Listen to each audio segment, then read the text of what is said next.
Well, we had our semi-annual partners meeting for the Neglected Tropical Disease Initiative in Haiti. So there were about 25 of us gathered at the Hotel Montana.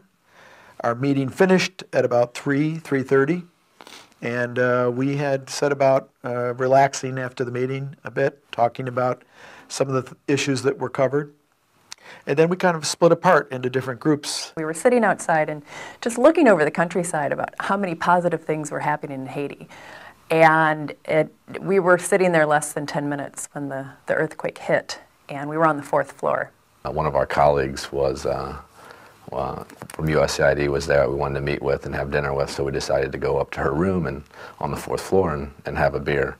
And the original plan was to be in the room, having the beer in the room, and we decided she had this great terrace right next to her room. Well, let's enjoy it outside. It's got a great view of the city, so we went out there, enjoying the city, remarking the view and how beautiful it was. We were sitting there less than 10 minutes when the earthquake hit. All three groups rode the buildings down, and I think all of us went down at least 2 floors. The building around us came down, and the railing came down, and we were all thrown to the ground and held on to literally nothing because we were on a tile floor, and just the building below us just collapsed, and we could just feel it going down each floor. All I remember is it being thrown from my chair, laying flat on the ground, and just that feeling of the whole terrace going bang down to the 3rd floor, bang down to the 2nd floor, and then it kind of shifting forward and tilting forward, and then it was just dust for, 30 seconds, maybe a minute. I was under another terrace, so when I realized what was happening, I ran out from under that terrace above me, which did collapse, so that was a good move. And then the amazing thing is that riding these rooftops down, one wonders if you're going to make it, and again, we did, with relatively few injuries.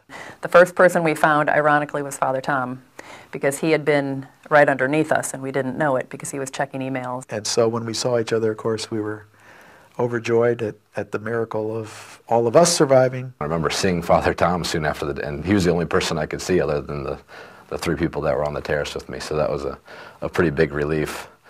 So we all met right there and sort of made our way down to a little bit safer area. We found our colleague Claudia, who had broken his leg. I have an emergency background experience being a first responder, and so I splinted his leg and kind of gathered everybody together, and then after we were taken care of, tried to help some other people along the way and did a couple other makeshift splints out of sticks and torn up shirts and flags. Sarah really helped me out. I remember when Claudia had this problem, she went right into that sort of first aid mode, and hey Logan, I need your help, you need to hold his leg, we need to find cloth to splint it. And so we actually took my shirt, I took it off, and we started tearing it up into strips.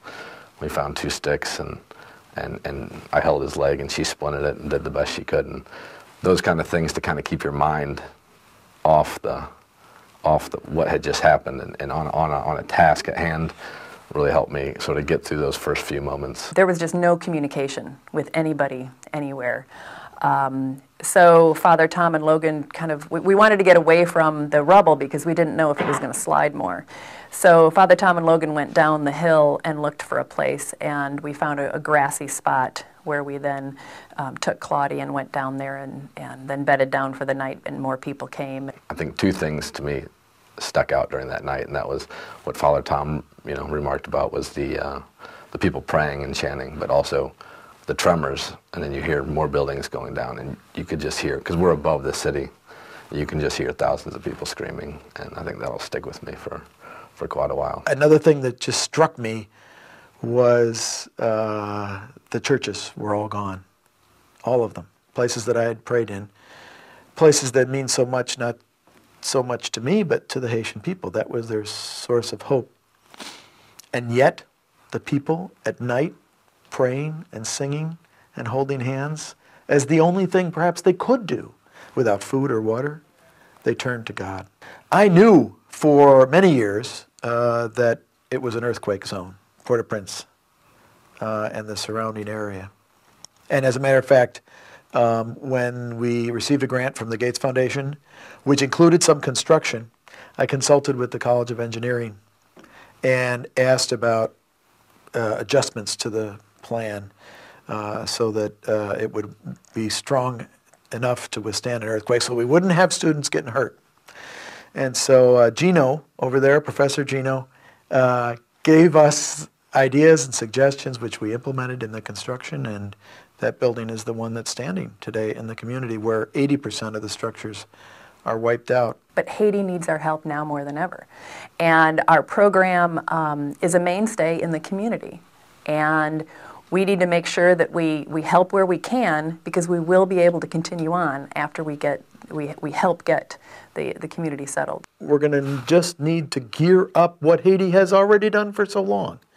And that is adjust to the situation, lean on our faith, our families, and our friends, and move forward.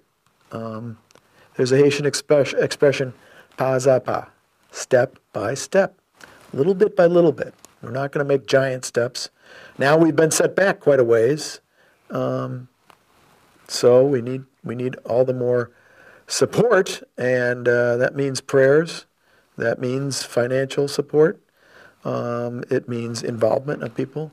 I would urge all the people who are planning relief efforts now not to forget this important element of nourishment for the Haitian psyche and spirit, that it is faith. And we can provide the immediate needs, the medical needs, the nutritional needs, the clean water, but we've got to find ways to help people find that old support, that support which has gotten them through 200 years of difficulty, and that is their faith. We've got to be able to help rebuild that support structure for them